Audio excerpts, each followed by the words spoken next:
아멘. 감사드립니다. 하나님은 우리를 가장 잘 아시는 분이십니다. 아멘. 우리를 잘 아시는 그 하나님께 우리의 마음과 정성을 드리는 이 예배에 오신 분들을 환영하고 진심으로 축복합니다. 우리 옆에 계신 분과 인사 나누겠습니다. 사랑합니다. 축복합니다. 사랑합니다. 축복합니다.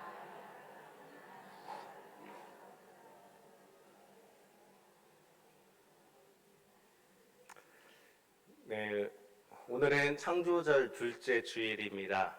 오늘 우리는 창조절기를 보내고 있습니다. 지난번에 목사님께서 창조절에 대해서 설명했듯이 교회가 창조절이 되면 녹색으로 바뀝니다. 생명을 상징하는 녹색, 그리고 하나님의 창조를 상징하는 녹색으로 바뀌게 됩니다. 창조절은 단순하게 하나님이 창조한 세상을 보호하자라는 그러한 절기가 아니라 하나님이 성부 하나님에 대해서 우리가 조금 더 깊이 묵상하면서 하나님의 주권에 대해서 생각하면서 하나님의 뜻대로 살아가도록 노력하는 절기가 바로 창조절입니다. 이러한 창조절 가운데 하나님의 은혜가 가득하고 하나님의 말씀에 순종하며 살아감으로써 하나님의 전능함을 경험하는 귀한 은혜의 시간들이 되기를 주님의 이름으로 기도드립니다. 창조절이면 어김없이 창세기 말씀을 봅니다. 그리고 또 우리는 성경 통독을 할 때 가장 성경의 첫 장인 창세기 말씀을 보게 됩니다. 창세기 1장 1절 말씀 너무나도 자주 보고 너무나도 잘 알고 있는 말씀이지요. 한번 외워볼까요? 외울 수 있으시죠? 네, 같이 해보겠습니다. 시작! 태초에 하나님이 천지를 창조하시니라. 아멘. 태초에 하나님이 천지를 창조하시니라. 우리가 이 말씀을 너무나도 자주 접하고 너무나도 잘 알고 있는 말씀입니다. 이 말씀을 우리가 요약해 볼 수가 있습니다. 영어 공부할 때 문장에서 주어 동사를 가장 먼저 찾아야 된다라고 그렇게 배웠던 기억이 있습니다. 그래서 부사, 목적어 다 빼고 주어 동사만 놔두게 된다면 태초에 하나님이 천지를 창조하시니라 말씀이 하나님이 창조하시니라가 됩니다. 하나님이 창조하시니라라는 이 말씀에서 주어가 무엇이죠? 하나님이. 주어만 남겨놓으면은 태초에 하나님이 천지를 창조하시니라 이 말씀이 하나님이라는 단어만 남게 됩니다. 창세기 1장은 창조에 대해서 설명을 하고 있지만 그 내용은 그 궁극적인 창조의 주어는 바로 하나님이라는 뜻입니다. 하나님이 하셨다가 1장의 핵심이라는 말씀입니다. 세상의 창조는 바로 하나님이 하셨습니다. 제가 왜 주어만 남겨놨냐면 창세기 1장은 하나님에 대한 설명이 없습니다. 하나님이 어떠한 분인지, 하나님이 어떠한 성품을 지녔는지 하나님에 대한 설명은 없고 하나님이 행하신 일을 기록하고 있습니다. 왜 성경의 가장 처음에서 하나님이 행하신 일을 기록하고 있는 것일까요? 다시 말하면 하나님이 어떠한 분인지 가장 처음에 알려줘야지 하나님은 이런 분이구나라고 그 다음을 넘어갈 수 있을 텐데 왜 성경은 가장 처음에 하나님에 대해서가 아니라 하나님이 행하신 일을 그렇게 기록하고 있는 것일까요? 그것은 하나님의 주권에 대해서 가장 먼저 알려주고 있기 때문입니다. 주권이라는 것은 글자 그대로 주인된 권리입니다. 창세기 1장은 세상을 창조한 세상의 주인이 하나님이시다라는 것을 우리에게 알려주고 있는 것입니다. 저작권이라는 것이 있습니다. 요즘 저작권은 매우 중요합니다. 음악, 노래, 글씨 또는 그림, 심지어는 휴대폰으로 찍은 사진까지도 저작권 등록을 하면 보호를 받을 수가 있습니다. 저작권, 이 작품은 바로 내가 주인이다. 그렇기 때문에 내가 내 소유물을 나의 허락 없이 사용할 경우에는 벌금을 내야 된다라는 것이 저작권입니다. 세상을 창조한 분, 그분이 당연히 세상의 주인이십니다. 이 세상의 저작권, 소유가 되시는 분, 주인 되시는 분은 바로 하나님이라는 겁니다. 이 세상의 모든 것 주인 되신 분, 창조주 하나님이시다. 그것을 우리가 읽었던 창세기 1장에서 우리에게 알려주고 있는 것입니다. 그렇다면 왜 창세기 1장은 하나님의 주권에 대해서 가장 먼저 말씀을 하고 있는 것일까요?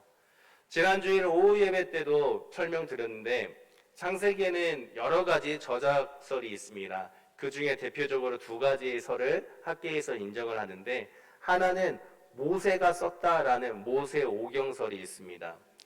창세기, 출애굽기, 레위기, 민수기, 신명기, 이 5개를 모세가 썼고 법에 대한 조항들을 썼기 때문에, 또 주권에 대한 것을 썼기 때문에 모세 오경이라 부르고 있습니다. 그러나 최근에는 우리 교단은 처음부터 그랬지만 최근에는 모세 저작설이 아니라 바벨론 포로 시기에 쓰여진 작품이다라는 것이 인정을 받고 있습니다. 바벨론 포로 시기에 그 누군가가 쓴 것이 바로 창세기다라는 이 관점으로 말씀을 바라본다면, 지금 이스라엘 백성들은 포로로 끌려갔습니다. 나라는 망했고 포로의 삶을 살고 있습니다. 이들은 왜 우리가 이런 고난을 받게 되었는가에 대해서 생각하고 또 하루하루 고된 생활 속에서 하나님을 원망하며 살았을 수도 있습니다. 그러다가 문득 하나님에 대해서 아버지가, 할아버지가 했던 말씀들을 떠올리게 됩니다. 우리 하나님은 세상을 창조하셨던 분이시지, 세상의 주인 되시는, 창조주 되시는 분이 우리 하나님이시지. 맞아. 아브라함을 약속의 땅으로 부르시고 인도하시고 정착하게 해주신 분도 하나님이셨지. 요셉이 흉년 가운데 이스라엘을 구하게 하신 것도 하나님이 하신 일이었지. 모세가 애굽에서 탈출한 것도 하나님이 하신 일이지. 다윗을 통해서 나라가 강건해진 것도 하나님이 하신 일이었고, 솔로몬을 통해서 성전을 지어 하나님께 예배를 드릴 수 있도록 한 것도 하나님이 하셨지. 나라가 분열된 것도 하나님이 하셨고, 나라가 망하여서 지금 포로 가운데 있는 것도 하나님이 하신 일이구나 라고 고백을 하게 된 것입니다. 고난마저도, 포로 생활마저도 하나님이 하신 일임을 고백하면서 모든 삶의 주인은 내가 아니라 하나님이셨구나, 내 삶의 주인은 내가 아니라 하나님이셨구나라는 것을 인정하며 고백한 것, 그것이 바로 창세기라는 겁니다. 창세기뿐만 아니라 성경의 모든 사건들은 하나님이 행하신 하나님의 주권에 대해서 분명하게 말씀하고 있습니다. 그래서 하나님이 주어가 되는 것이고, 그 주인 되신 하나님을 고백하면서 쓰여진 것이 창세기이고 성경이라는 겁니다. 그렇다면 바벨론 포로 시기에 쓰여진 이 창세기가 왜 성경의 맨 처음에 배치가 된 것일까요? 성경은 쓰여진 연도가 다 다릅니다. 역사가 다릅니다. 그러나 배치를 할 때 학자들이 모여서 순서를 정하였는데, 창세기를 가장 처음에 배치한 이유가 무엇일까요? 우리가 함께 읽었던 창세기 1장 1절의 말씀, 태초에 하나님이 천지를 창조하시니라. 이 세상이 어떻게 시작되었을까에 대한 많은 이야기들이 있습니다. 또 이것을 밝혀내기 위해서 과학적인 방법으로 접근하는 시도도 참 많이 있습니다. 과학적으로도 완벽하게 어떻게 창조되었는지 알 수가 없는데, 하나님이 말씀하심으로 세상을 창조하셨다라는 이 한 문장을 가장 처음 첫 구절에 배치함으로써 창조뿐만 아니라 이 이후에 있을 성경의 모든 역사들은 다 하나님이 행하신 일이다라는 것을 우리에게 알려주기 위해서 가장 처음에 있었던 것입니다.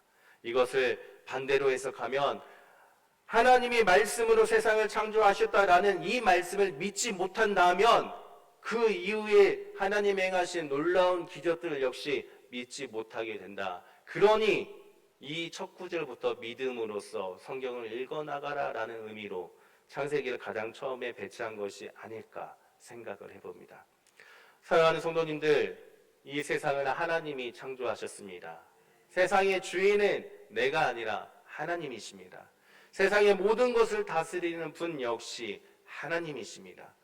그러한 하나님의 주권을 인정하는 성도님들 되시기를 주님의 이름으로 기도드립니다. 그런데 성경을 읽다 보면 종종 하나님의 주권에 대해서, 하나님이 주인임을 인정하지 않는 경우가 종종 있습니다. 창세기 1장에서 주님께서는 세상을 말씀으로 창조하셨고 세상의 주인은 바로 나 창조주 하나님이시다라는 걸 알려주셨습니다. 그러나 조금 넘기다 보면 3장에서 아담과 하와가 선악과를 범죄하는 사건이 나타나게 됩니다. 아담과 하와가 선악과를 따먹는 죄를 범하게 됩니다. 이 사건을 흔히 인류의 최초 타락 또는 선악과 사건 또는 인류의 범죄라고 부르고 있습니다. 아담과 하와가 하나님이 먹지 말라는 선악과를 따먹게 되어서 하나님 앞에 죄를 짓게 된 이 사건. 이들은 왜 선악과를 따먹었던 것일까요? 그 근본적인 원인이 무엇일까요? 물론 뱀이 이들을 유혹했습니다. 그런데 말씀을 가만히 살펴보면 뱀이 이들을 유혹하는 가운데 이렇게 말씀하고 있습니다. 너희가 그것을 먹는 날에는 너희 눈이 밝아져 하나님과 같이 되어 선악을 알 줄 하나님이 아심이니라. 아멘. 뱀이 하와를 유혹할 때 맛있으니까 한번 먹어봐. 그렇게 한 게 아니라 하나님과 같이 되어라고 유혹을 하고 있고 하와는 그것에 넘어갔던 것입니다. 바로 직전인 창세기 1장과 2장에서 세상을 창조하신 분이 하나님이시다. 세상의 주인이 하나님이시다라는 것을 알려주고 있는데 금세 하나님과 같이 되고자 하는 마음을 품게 되어 죄를 짓게 했다라는 겁니다. 피조물이 창조주와 같을 수가 있을까요? 어떻게 종이 주인과 같을 수가 있겠습니까? 하나님이 주인임을 망각해버리면, 잊어버리면 가능한 일입니다. 하나님을 주인으로 인정하지 않으면 이러한 일들이 가능한 것입니다. 즉 아담과 하와의 이 범죄 이야기는 하나님의 주권을 침범하는 것에 대해서 알려주고 있다는 겁니다. 사람이 하나님을 주인으로 인정하지 않고 하나님을 뛰어넘으려고 한다면 아담과 하와처럼 에덴 동산에서 떠나게 되는 결과가 맺어지게 된다는 겁니다. 바벨론 포로 시기만 봐도 알 수 있습니다. 이스라엘이 왜 멸망을 당하여서 포로로 끌려가고 있습니까? 주인이신 하나님을 버리고 하나님이 아닌 우상을 섬기며 다른 신을 섬겼기 때문에 하나님께서 그것에 대해서 심판하신 결과입니다. 하나님을 주인으로 인정하지 않고 하나님을 뛰어넘으려고 했기 때문에 하나님께 심판을 받은 것입니다. 따라서 우리는 하나님의 주권을 인정해야만 합니다. 세상을 창조하신 분이 하나님이시고 나의 삶의 모든 주인이 하나님이시다라는 것을 인정하며 살아가야만 하는 것입니다. 우리 삶에서 오직 주님만을 주인으로 인정하는 참된 주님의 자녀들이 되기를 주님의 이름으로 간절히 축원합니다. 그렇다면 우리가 인정해야 될 하나님의 주권은 무엇일까요? 우리가 우리의 삶에서 어떠한 것에서 하나님이 주인이시라는 것을 인정하며 살아가야 하는 것일까요? 첫째로 우리가 인정해야 할 하나님의 주권은 구원도 하나님께 달려있다는 겁니다. 구원을 행하시는 분이 바로 하나님이시라는 것을 인정해야만 합니다. 태초에 하나님이 천지를 창조하셨습니다. 그리고 그 태초에 말씀이 하나님과 함께 있었습니다. 그 말씀은 육신으로 이 땅에 오셔서 그 안에 있는 생명의 빛을 세상 가운데 비춰주십니다. 그러나 어둠 가운데 생명의 빛을 비춰주었는데도 불구하고 어둠은 이를 거부하였습니다. 이러한 구원에 대해서 로마서 9장에서 바울은 이렇게 설명합니다. 이스라엘 사람들은 유대의 혈통에서 난 자만이 구원을 받는다라고 말하고 있지만 구원은 사람의 조건과 사람의 선택과 사람의 의지가 아니라 하나님의 주권에 달려있다라고 로마서 9장에서 말씀하고 있습니다. 이스라엘 백성들의 말에 따르면 아브라함의 유대 혈통에서 난 자만 구원을 받는데 아브라함의 자손들을 보면 이스마엘과 이삭 외에도 6명의 자식이 더 있었습니다. 그러나 말씀은 하나님의 언약은 그 자손들 중에서 이삭을 통해서 계승된다라고 말씀하고 있습니다. 구원은 혈통이 아니라 우리들의 선택이 아니라 전적인 하나님의 주권, 하나님의 선택에 달려 있다라는 겁니다. 그러한 구원이 유대인에게 이르렀으나 유대인이 그것을 거부하자 그것으로 하나님의 구원이 끝나는 것이 아니라 하나님은 유대인을 향한 구원의 이 선택을 이방인에게로 돌려서 이방인을 선택하여 구원을 행하셨다라고 바울은 설명하고 있습니다. 즉 구원은 우리의 노력과 선택이 아니라 하나님이 이스라엘을 선택하셔서 이스라엘에게 행하신 것이고 하나님이 이방인을 선택하셔서 이방인들에게 행하신 것이다. 그 주권은 하나님에게 있다라는 것을 알려주고 있다는 겁니다. 아무리 율법을 지키며 유대인의 혈통을 따지더라도 구원은 조건이 아니라 전적인 하나님의 선택, 하나님의 주권 아래에 있다라는 것을 로마서 9장에서 알려주고 있습니다. 사랑하는 성도님들, 구원은 하나님의 전적인 주권에 달려 있습니다. 우리의 노력이 아니라 우리의 조건이 아니라 오직 하나님의 전적인 주권 가운데 달려 있는 것입니다. 이것을 인정하지 않으면 구원이 마치 내가 노력해서 얻어진 것처럼 당연하게 받아들이게 됩니다. 이것을 인정하지 않으면 나 정도면 나의 외모와 나의 재산과 나의 신앙 정도면 구원받을 수 있다라고 그렇게 교만하게 생각하게 되는 것입니다. 우리는 우리의 주인 되시는 하나님의 주권에 전면으로 도전하는 이 행위를 해서는 결코 안 되는 것입니다. 따라서 우리는 우리가 받은 이 구원이 나의 노력이 아니라 전적인 하나님의 주권 가운데 있었음을 깨닫고 우리에게 이 구원을 허락하신 주님께 감사함으로 응답해야 합니다. 창조절 기간 구원까지도 하나님이 행하신 것이다. 구원까지도 하나님이 주인이시다라는 것을 인정함으로써 하나님의 놀라운 전능함을 경험하는 복된 절기가 되기를 주님의 이름으로 간절히 축원합니다. 우리가 인정해야 될 하나님의 주권 그 두 번째는 시간과 공간 모두 다 하나님의 주권 아래에 있다라는 것을 우리는 인정해야 됩니다. 우리가 읽었던 창세기 1장 1절 말씀, 태초에 하나님이 천지를 창조하시니라. 아멘. 이 짧은 한 구절을 통해서 시간과 공간의 주인이 하나님이시다라는 것을 가장 첫 성경 첫 구절에 우리에게 알려주고 있다는 겁니다. 태초가 무엇입니까? 태초는 무언가의 시작을 뜻합니다. 단순히 시작했다라는 게 아니라 아무것도 없는 가운데에서 무언가가 시작된 그 시점이 바로 태초라는 겁니다. 그런데 이 태초라는 것은 단순하게 시작했다라는 것에서 끝나는 게 아니라 시작이라는 뜻도 있지만 종말의 그때까지의 모든 시간을 다 포괄하고 있는 단어가 태초라는 단어입니다. 그래서 태초에 하나님이 천지를 창조하셨다라는 것은 세상에 맨 처음 창조한 그 시간의 주인이 하나님이다라는 게 아니라 아무것도 없는 가운데 그 시작하는 처음 시간부터 세상이 끝나는 그 시간까지 모든 시간의 주인이 바로 하나님이시다라는 것을 우리에게 알려주고 있는 것입니다. 요한복음 1장 말씀에서도 분명하게 알려주고 있습니다. 태초에 말씀이 있었고 그 말씀이 육신이 되어 우리 가운데 거하였다. 세상에 그 처음에 말씀이 있었고 그 말씀은 세상의 시작의 주인님과 동시에 이 세상이 끝날 때까지 주인 되시는 분이시고 그 말씀이 지금 이 땅에 육신으로 오셔서 이 세상 끝날까지 우리와 함께 하셔서 모든 시간의 주인이 하나님이시다라는 것을 깨닫게 해주시기 위해 오셨다라고 설명해 주고 있습니다. 사도 요한은 요한계시록에서 또 이렇게 표현하고 있습니다. 이제도 계시고 전에도 계셨고 장차 오실 이. 나는 알파와 오메가라. 이제도 있고 전에도 있었고 장차 올 자요 전능한 자라. 아멘. 이제도 계시고 지금도 이 세상의 주인으로 계시며 전에도 계셨고 더 과거로 가서 처음 시작의 그 태초의 시간부터 이미 주인으로 계셨고 앞으로 오실 분, 종말의 그 시간까지도 주인으로 오시는 분, 그분이 바로 하나님이시다라고 말씀하고 있습니다. 이렇듯 우리 주님은 우리가 알 수 없는 그 처음의 시작부터 이 세상이 끝나는 그 마지막 순간까지 모든 시간의 주인 되시는 분이십니다. 따라서 그분이 바로 우리 창조주 하나님이시며 그분만을 우리가 주인으로 인정하며 살아가야만 하는 것입니다.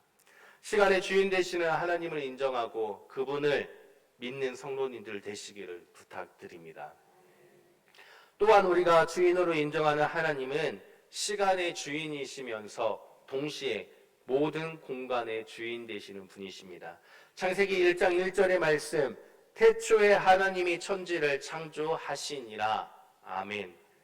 처음에 그 시작과 끝나는 그 시간, 모든 시간의 주인 되시는 분이 하나님이시며, 하나님은 천지를 창조하신 분. 천지라는 것은 하늘과 땅을 말하고 있지만 히브리어로는 그 하늘들과 그 땅들이라고 복수로 사용하고 있습니다.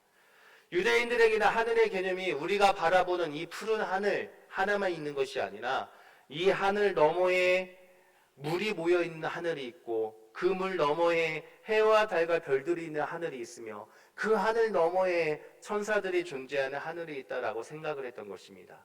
땅도 역시 마찬가지입니다. 우리가 발을 딛고 있는 이 흙으로 된 땅, 그리고 이것만 있는 것이 아니라 그 아래에 지하 세계의 땅도 존재한다고 생각했습니다. 그래서 천지를 창조했다라는 의미는 단순하게 하늘과 땅을 창조했다는 게 아니라 수많은 하늘과 수많은 땅들, 그 모든 공간 안에 있는 모든 것들은 다 하나님이 창조하셨다라는 넓은 개념으로 우리가 인정해야만 하는 것입니다. 결국 우리가 생각하는 모든 공간적인 개념, 그 모든 공간의 주인은 바로 하나님이시다라는 것을 우리에게 알려주는 것입니다. 우리가 어디에 있든지, 우리가 어느 곳에 있든지, 우리가 어느 시간에 있든지 하나님이 다스리는 시간과 공간을 벗어날 수가 없는 존재가 우리들이라는 것을 알게 해주는 것입니다. 따라서 우리는 시공간의 주인이 하나님을 인정하면서 우리의 모든 삶, 모든 것을 주님께 맡기고 오직 주님의 다스림을 받으며 살아가야 합니다. 우리의 모든 삶에서 주인은 내가 아니라 하나님임을 인정하고 내가 갖고 있는 모든 것들, 나의 인생의 모든 시간들, 그 모든 것을 다스리는 분은 하나님이시다라는 것을 인정하며 살아가야만 하는 것입니다. 사도 요한은 그래서 요한계시록에서 이렇게 고백합니다. 우리 주 하나님이여 영광과 존귀와 권능을 받으시는 것이 합당하오니 주께서 만물을 지으신지라 만물이 주의 뜻대로 있었고 또 지으심을 받았나이다 하더라. 아멘. 영광과 존귀와 권능을 받으시기에 합당하신 분은 오직 만물을 지으신 주님밖에 없습니다. 할렐루야. 이 세상을 창조하신 주님께 모든 주권이 있으며 그렇기 때문에 이 세상은 주인 되시는 하나님의 뜻대로만 이루어져 가야만 하는 것입니다. 사랑하는 성도님들, 우리의 모든 삶에서 하나님이 주인이심을 인정하길 바랍니다. 하나님이 주인이심을 인정한다라는 것, 그것은 구원과 시간과 공간과 모든 것들은 다 하나님이 주인이다라는 걸 인정하는 것입니다. 내가 태어남과 동시에 내가 생을 마감하는 그 순간까지도, 아니 그 이후의 영생의 시간까지도 나의 모든 것은 다 하나님이 주인이시다라는 것을 인정하는 것입니다. 그리고 그것은 결국 우리 모든 삶의 주인 되시는 하나님 뜻대로 우리가 살아가야 한다라는 것을 말씀하고 있는 것입니다. 사랑하는 성도님들, 창조절기입니다. 환경 보호를 하자, 물론 맞는 말이지만 하나님이 세상의 주인임을 인정하면서 살아간다면 하나님의 뜻대로 세상을 다스릴 수밖에 없는 것입니다. 그렇기 때문에 주님의 주권을 인정하면서 주님의 뜻을 이뤄가는 성도님들 되시기를 바랍니다. 종이 주인의 말을 따르듯이 우리의 주인 되시며 이 세상의 주인 되시는 주님의 그 말씀을 따라 순종함으로써 주님의 전능함을 경험하는 창조절기가 되기를 주님의 이름으로 간절히 축원합니다. 함께 기도합니다. 우리의 주인 되시며 이 세상의 주인 되시는 주님, 창조절기를 맞이하여 우리가 하나님의 그 주권을 인정하고 주인 되시는 주님의 뜻에 따르는 사람들이 되기를 원합니다. 하나님처럼 되려는 교만이 아니라 오직 주님을 내 삶에서 인정하여 겸허히 주님 앞에 무릎 꿇고 주님과 동행하는 우리들의 삶이 되게 하여 주옵소서. 우리를 구원하신 예수 그리스도의 이름으로 기도드립니다. 아멘.